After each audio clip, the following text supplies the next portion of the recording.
I ran into this last week. Here's what fixed it for me. If you're looking to unlock your store on the eBay app, follow these steps to get it done quickly. Step 1. Open the eBay app. Launch the eBay app on your mobile device. Make sure you are logged into your account where the store is located. Step 2. Go to My eBay. Tap on the My eBay option at the bottom of the screen.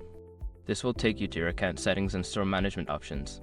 Step 3. Access store settings. In the My eBay section, find and select account. From there, look for subscriptions or store to access your store settings. Step 4. Unlock your store.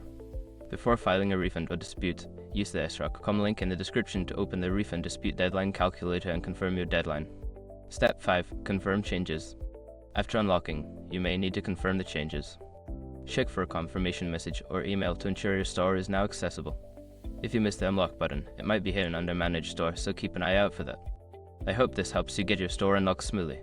If you have any questions, feel free to ask.